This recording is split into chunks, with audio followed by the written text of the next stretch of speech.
Imagine a world where your thoughts are no longer a private sanctuary. A world where the boundary between your biological brain and the digital cloud simply vanishes. This isn't a scene from a cyberpunk movie. It is the blueprint of our immediate future.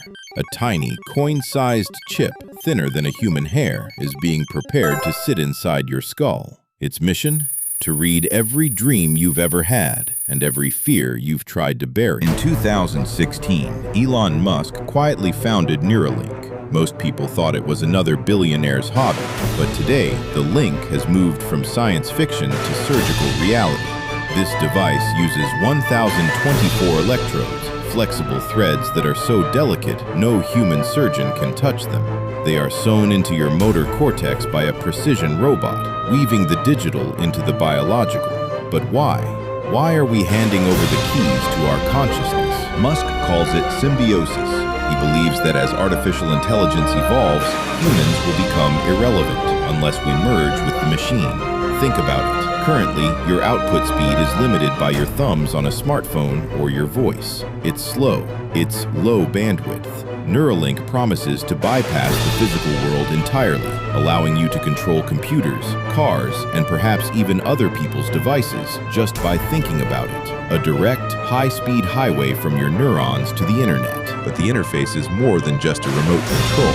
It's a bridge that works both ways. It doesn't just read your brain, it can write to it. This is where the line between tool and transformation becomes terrifyingly thin. Are we ready to become the hardware for someone else's software? Welcome to the Brain Buffet, where today we aren't just looking at the future, we are looking at the end of the human as we know it. But why would anyone invite a silicon invader into their skull? The answer lies in the superhuman. For the first time in history, we aren't just evolving through nature, we are hacking our own biology.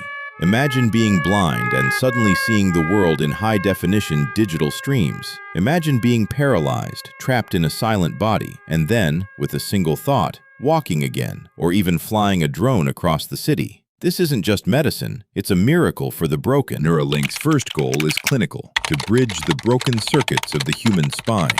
But Elon Musk's vision goes far beyond the hospital bed.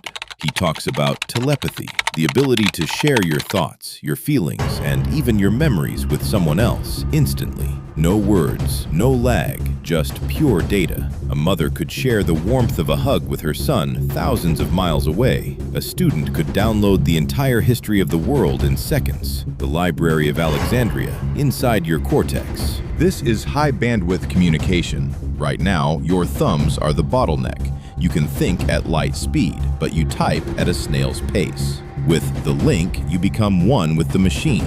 You could browse the internet at the speed of thought. You could play video games without a controller, outperforming the world's best gamers by sheer neural processing. We are moving towards a future where the human and the artificial are no longer separate entities. We are becoming something more. But here is the chilling reality.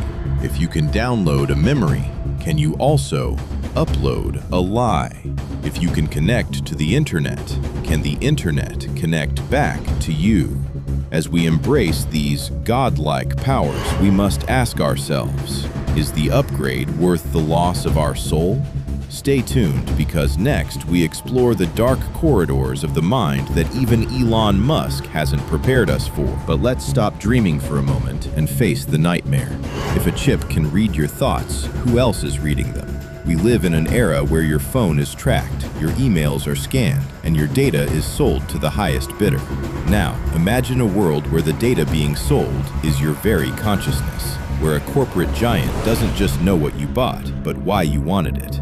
Your deepest desires, your hidden shames, all converted into bits and bytes, sitting on a server waiting to be breached. And then there are the hackers. We've seen them shut down power grids and hijack hospital systems. But what happens when the target is a human brain? If your motor cortex is connected to the internet, could a malicious actor remote control your limbs? Could they brick your brain like an old iPhone, leaving you trapped in a digital coma? This isn't just a security flaw, it's a life or death vulnerability.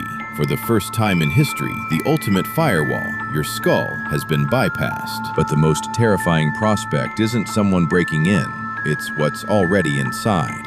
If Neuralink can write to your brain to cure depression or blindness, can it also write new opinions? Could a government or a corporation nudge your political views or dampen your anger at injustice by simply tweaking your dopamine levels?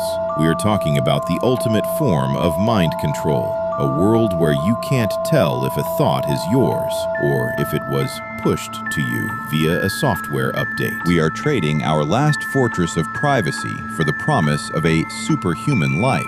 But as the link becomes mandatory to compete in an AI-driven world, do we even have a choice? Or are we just becoming high-tech livestock in a digital pasture? Stay with us, because in the next part, we explore the final evolution: human versus artificial intelligence. Who survives when the machine becomes the master? Elon Musk has a warning for us. He calls AI an existential threat, a digital god that could view humans as mere biological ants. His solution? If you can't beat the machine, become the machine. This is the God mode. By merging our neurons with high-speed processors, Neuralink aims to give us AI-level intelligence. Imagine thinking as fast as a supercomputer, solving complex equations in milliseconds, and accessing the entire world's data as if it were your own memory. But here's the paradox. To save humanity from AI, we are sacrificing what makes us human.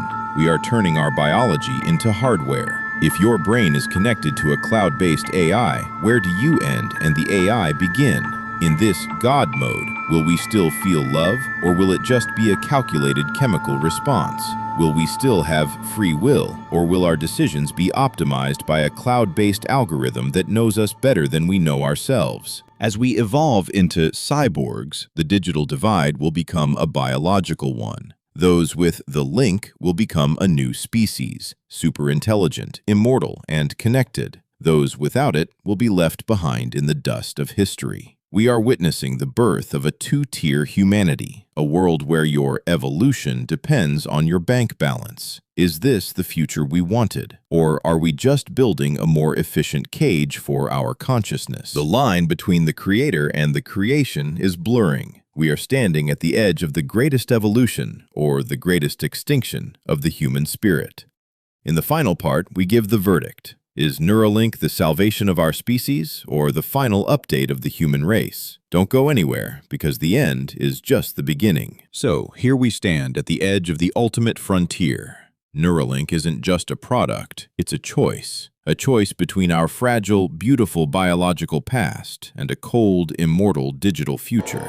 Are we ready to give up our silence, our secrets, and our very souls to stay relevant in an AI world? Or is this the next logical step in our evolution, the way we finally conquer disease, disability, and death itself?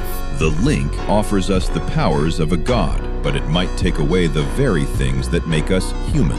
Our unpredictability, our flaws, and our mysterious connection to the universe. As we plug ourselves into the grid, we must ask, if everyone is connected, will anyone ever be alone again? And in a world where everyone is a genius, will anyone truly be special? The future is no longer coming. It is already inside the lab, waiting for the first human volunteer. The question isn't whether Neuralink will happen, it's whether you will let it happen to you. Would you take the link? Let us know in the comments. This has been The Brain Buffet. If you enjoyed this deep dive into the digital abyss, hit the subscribe button and join our journey into the mysteries of the mind. Because here, we feed your brain, one bite at a time. See you in the next evolution.